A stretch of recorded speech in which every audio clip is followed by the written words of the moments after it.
Hey everyone, this is Lisa Grace coming back with another episode of the Teach Middle East podcast. Welcome back if you are a returning listener, and welcome if you are brand new. I am delighted to have Shona OCallaghan on the podcast with me, and we are talking something that has piqued my interest. So a little backstory, my listeners. So I met Shauna at Guess, and we were talking about what she does, and she does lots of stuff, and she'll tell you what she does in a minute. But she said something that piqued my interest. She said she used to teach and she is neurodiverse. So I was like, because I hardly hear teachers describe themselves as neurodiverse. They always describe their students and they always talk about inclusivity and all of that. So that made me curious as to where are our neurodiverse teachers? What are we doing for them? Are they able to even admit their own neurodivergence? And so I wanted to have Shauna shed some more light on that topic. We're going to go deep, guys. Sit back, relax, get your cup of coffee, your tea.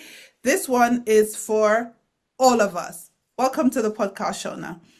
Thank you very much. I am very pleased to be here, and thank you so much for for listening to me when I was speaking about neurodiversity within education, and not just thinking about the students, but also thinking about the teachers. Yeah. So you know what piqued my interest? In school, we know that there are students who are neurodivergent. Mm-hmm. But where do they go when they leave school? Who do they become? Mm-hmm. I'm sure a percentage of them become teachers. And so I then started to think about my own career, and I thought, I don't remember any of my colleagues in all the schools I've worked, including the schools I've led, who have come to me and said, I am not neurotypical, as people put it, but I have this difference that should be highlighted, or I have this that needs accommodation. No one. I mean, zero. And everybody that we, as colleagues in the staff room, looked at as being a little bit different, we would know, and this is full disclosure, I'm not right to have done it, but this is the truth. We normally say something like, oh, she's a bit off. No, that's not even what we should do, but we've done it. And if you're not honest enough to say where you're falling short, then you're not honest. And that's what we've done. And so tell me, what qualifies you to talk about this topic? Oh, where do I start? As you know, I'm an educational consultant. I founded Empowering Creative Minds in order to eradicate the whole taboo around neurodiversity, and that obviously starts with the students, but also for the teachers.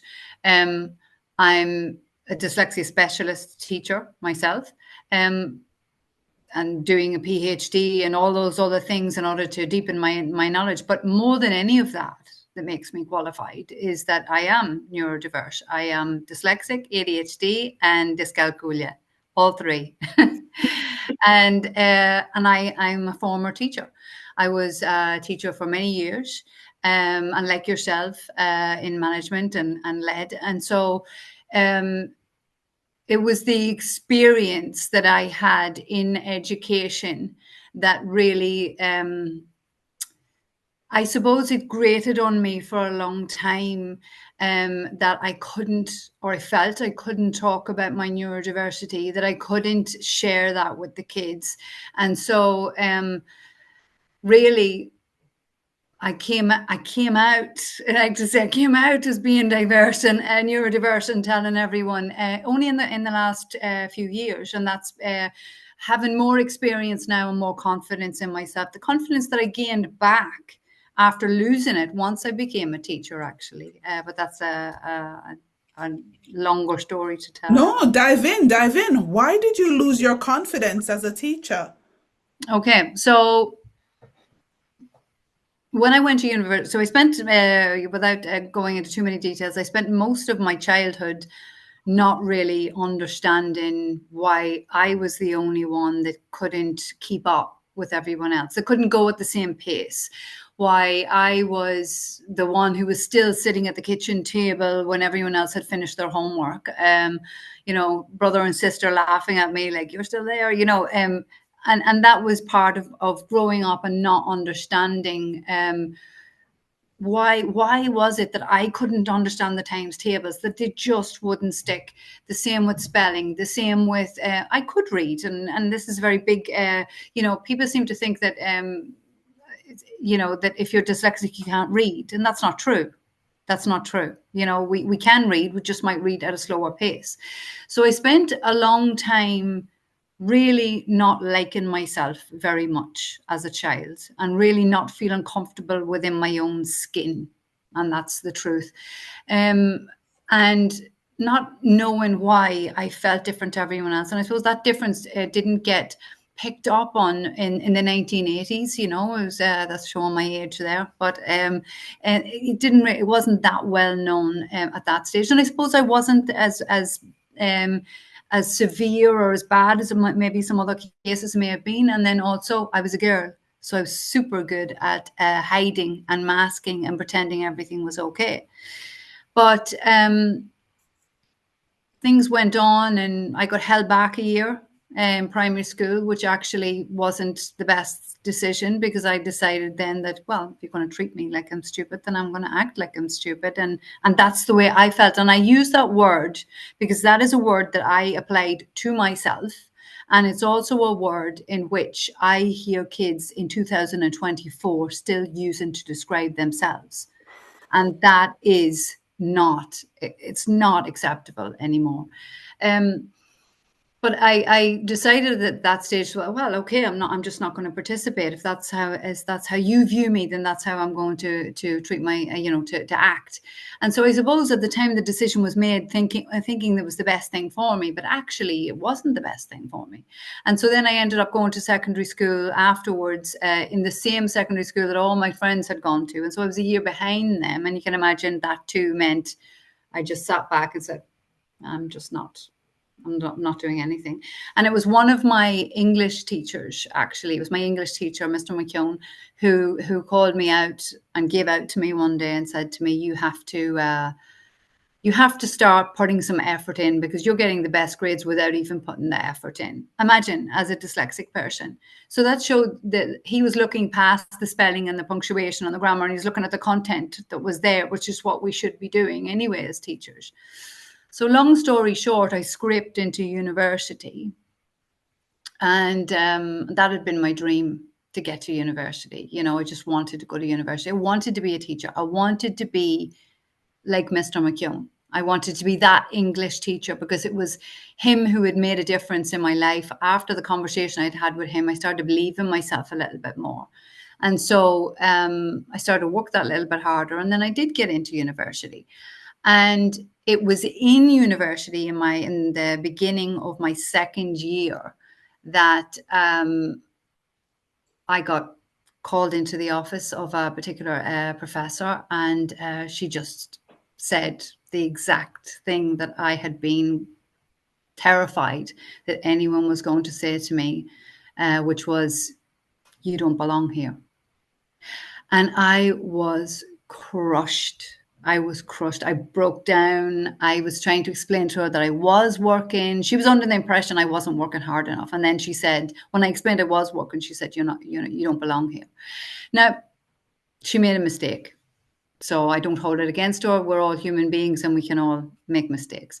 But thankfully, something within me, my stubbornness, one of my strengths of my dyslexia is my perseverance and my determination, and also that little spark that Mr. McKeown had lit within me inspired me to keep going. And it wasn't long after, it was about a week or a week and a half after, that the other professor called me in, and I thought, oh no, that's it. This is it. I'm out, and I was just ready to go. And I explained to him what had happened and what had happened with the other professor and how I felt and all of those things. And it was at that point that he said to me, you know, maybe you should go and get diagnosed for dyslexia. And at first I didn't understand what that meant. And I actually thought that that was a bad thing. And it was a friend of mine who encouraged me to go and said, no, don't be silly, who knew more about it than I did. And I went and I got diagnosed. And so really, to answer your question, it was then that when I got diagnosed, something just clicked.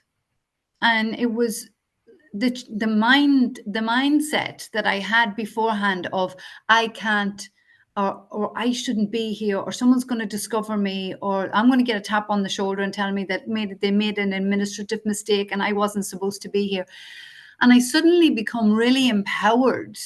And I owned my dyslexia, and I became a student rep for 2 years, and I was really vocal about it. And it really became a part of my identity.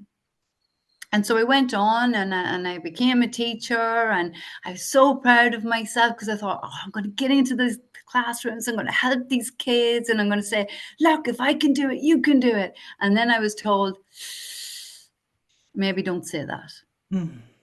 And it was that several comments, and I can't say it was only in one school. It wasn't only in one school, but it was several people in several different, superior roles who said it to me. And, you know, not meaning to do really much damage, but that chips away at your confidence. And so then I started having to hide it again. I had to hide my dyslexia again. And then I became really conscious of it, especially as an English teacher. And I became the head of English at a very prestigious private British school. And I was really burned out, trying to overcompensate all the time because I was petrified of making one tiny little mistake in case anyone would discover that I was dyslexic. And that meant in meetings, that meant, speaking to colleagues, that meant, with the kids, obviously, it meant over-preparing and burnout.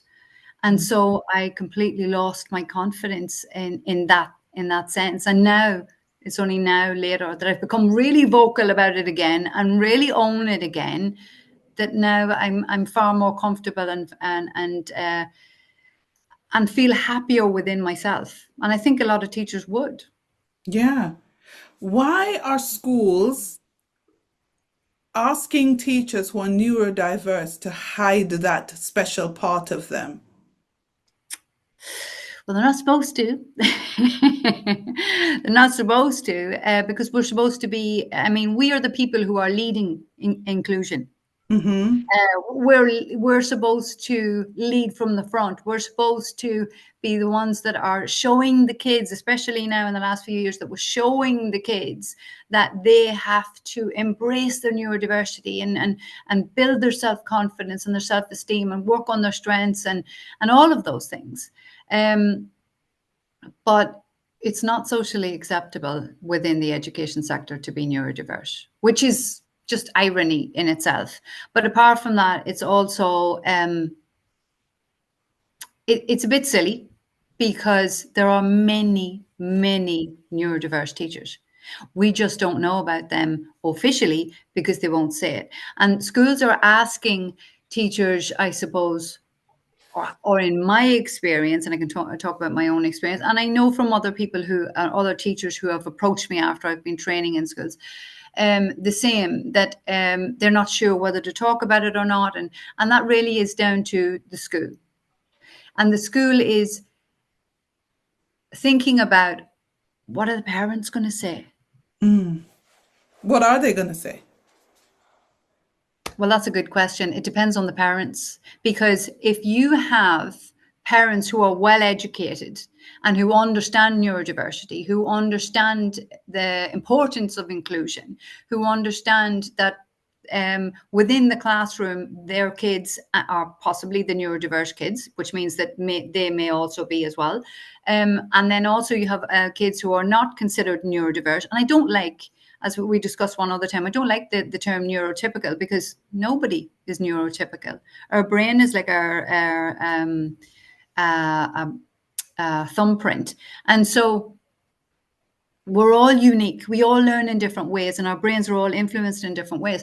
But within the classroom, we're always, if parents are aware that kids working together can really bring a lot to a team when you have lots of different types of ways of thinking. That isn't just within the kids. It has to also be for the teachers. What amazing strengths can neurodiverse teachers bring to the classroom? Or should I say, do bring to the classroom already? Yeah. You know? Yeah. And one of the reasons that schools will do that is because they're afraid of the parents, and the parents may need education and understanding and knowledge about neurodiversity, and to understand how this is not something taboo. It's not something that's going to go away. It's not something that isn't there already that we have to bring in and accept. It's something that is there already, but it is something that we have to accept and become more open to. And I wonder what the school's part is in creating that education for parents. It's a really important part, but I think before you start to educate parents, you must educate senior leadership. You must have a certain amount of understanding within leadership of why it's beneficial to do this within the culture of the school.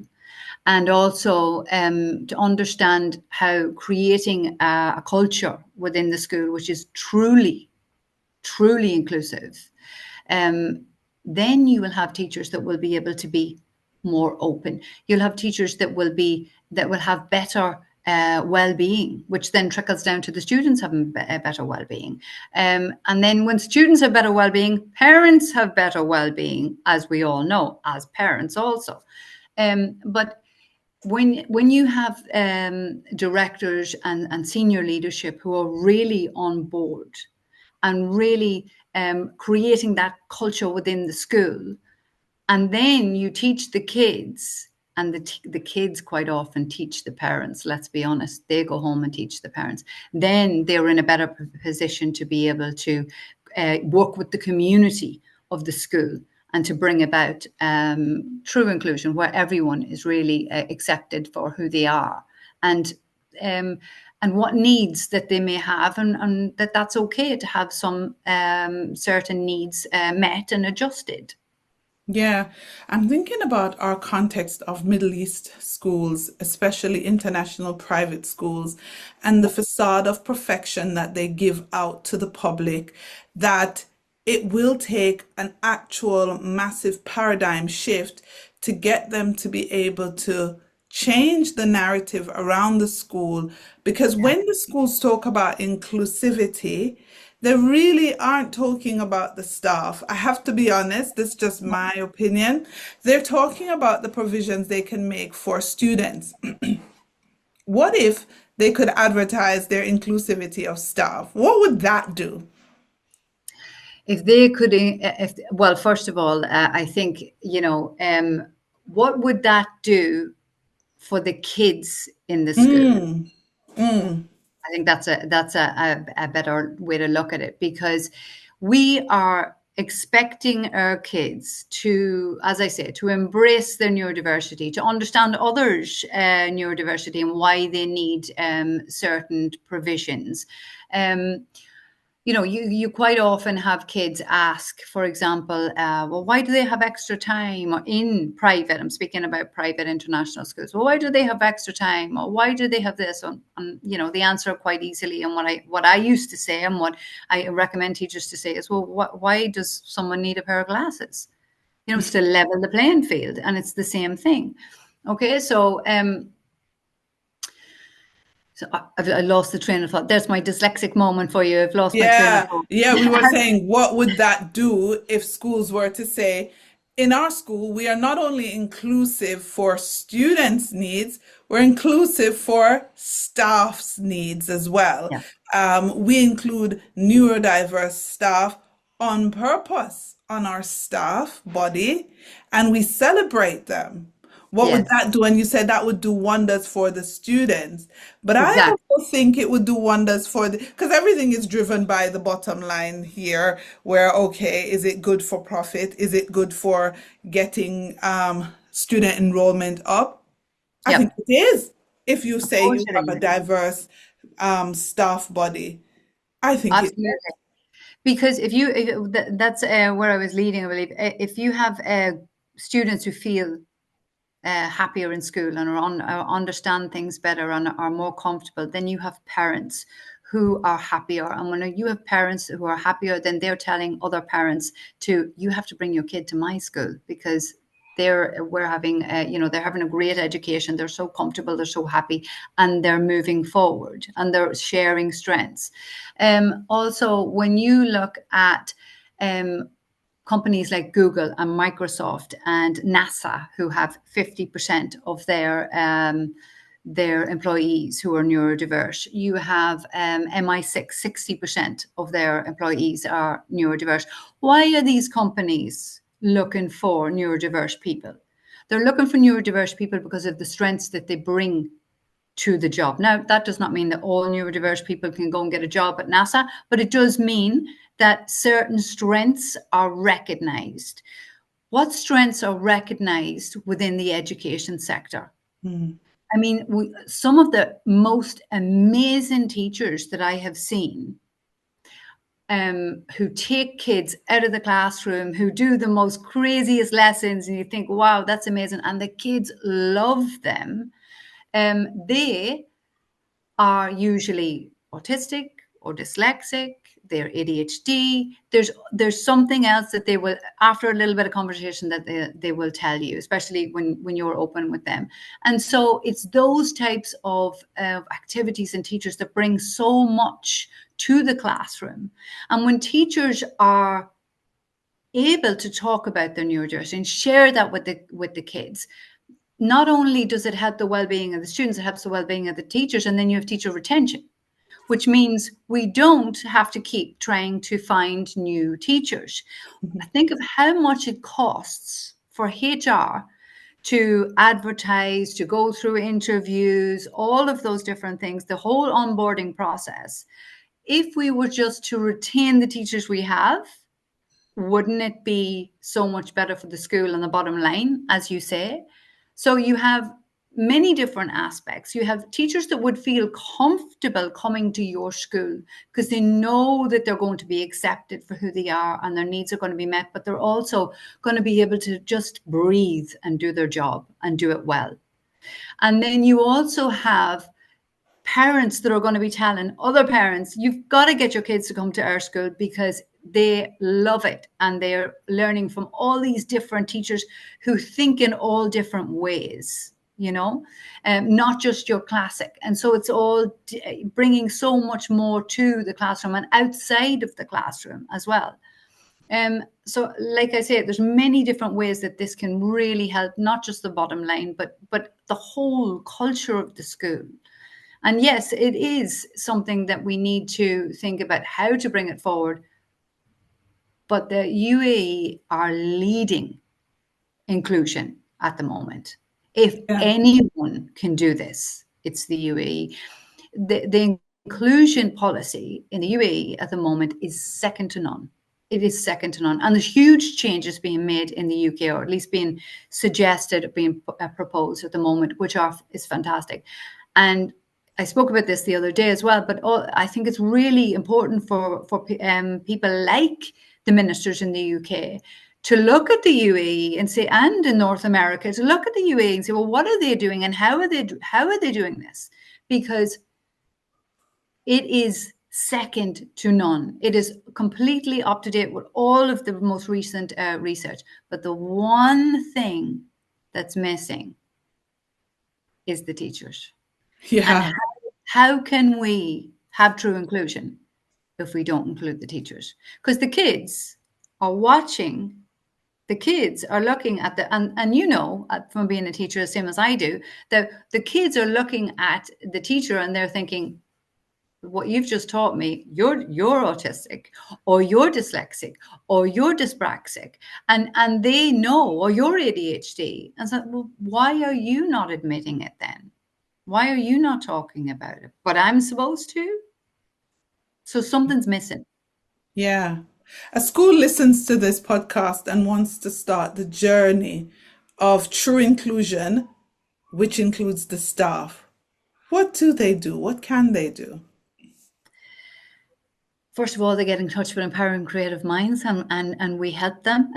Yeah. But that's exactly what they do. But the second of all, they must first of all look at sitting down with management. It must start from above. It can't start from the bottom, because there is already a lot of knowledge about inclusion at a classroom level now.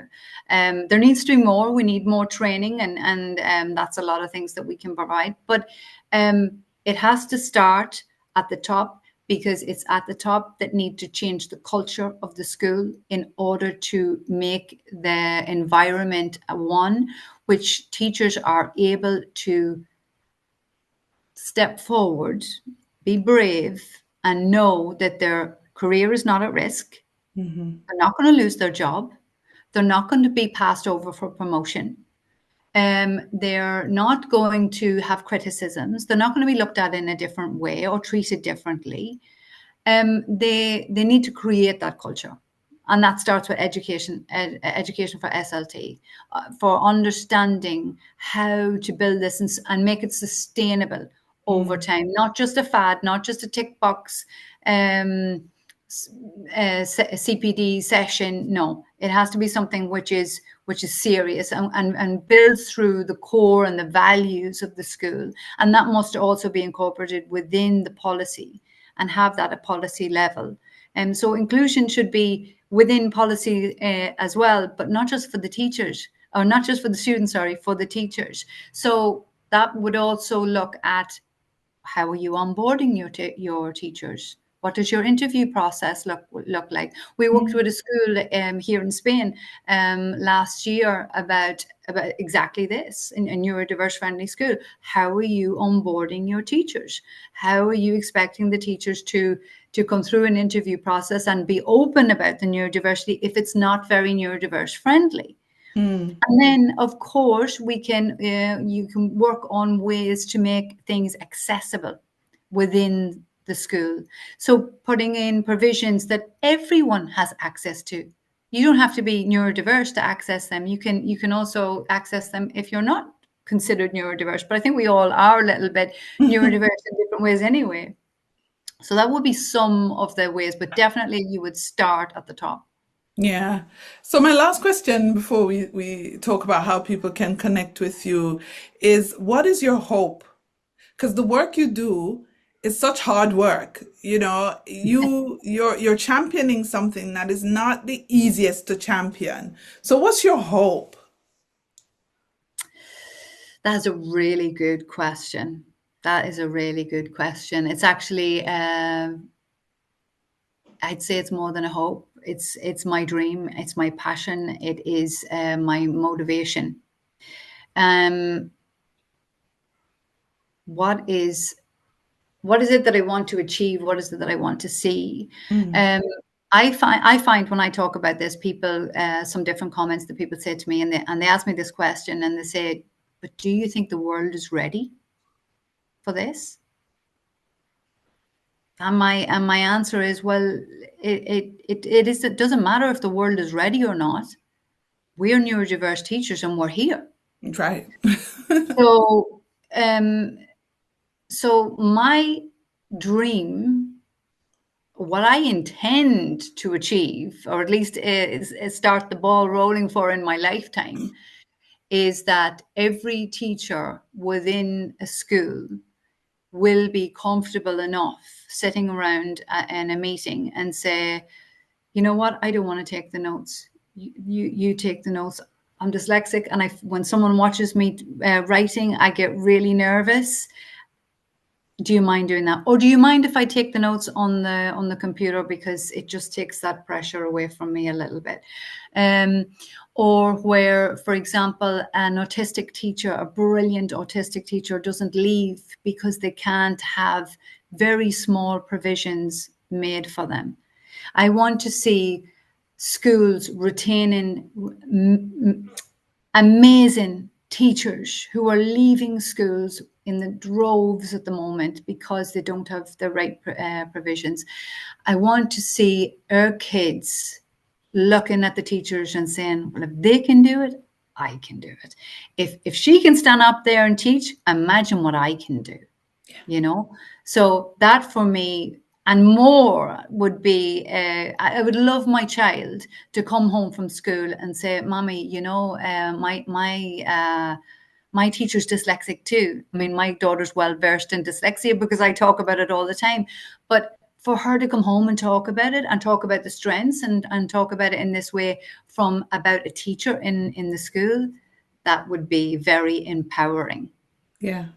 It's definitely a good dream, mission, vision, hope, however you want to describe it. Shauna, schools are listening from across the Middle East and even beyond. How can they reach you? Well, they can reach us on our website. We have a wonderfully new website just been revamped, and that is www.empoweringcreativeminds.com.